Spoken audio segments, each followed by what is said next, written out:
Hi everyone, welcome to my cyberspace. In this video, I'm going to be talking about how to load in your first data set in Excel. So there are different data set type. You have a flat file. So when you hear flat file, most of the time they're talking about CSV or Excel file.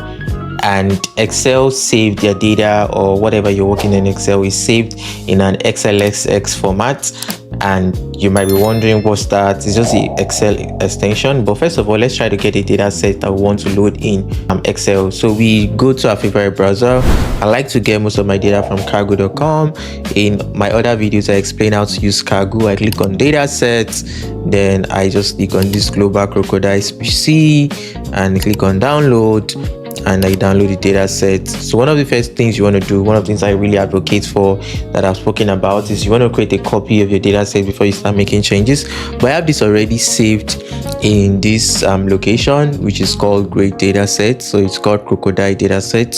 So what you need to do is just head over to Excel, open up your Excel file, and you click on blank report.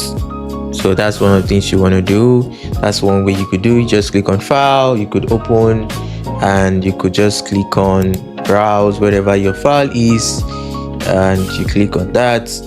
That's a great data set.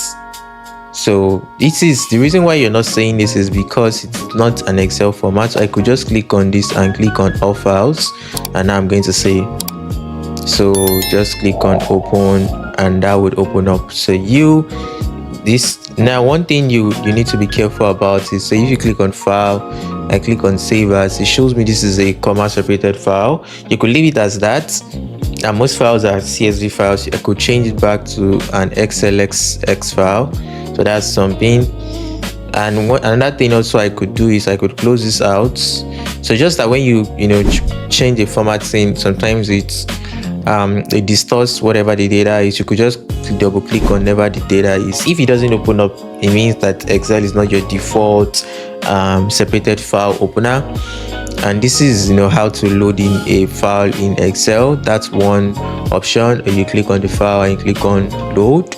That's something. And in the other video, I'm going to be talking about how can we do some mini analysis in Excel with a CSV file, a flat file. In case this video was a value for time, so to subscribe, like, and follow. Bye.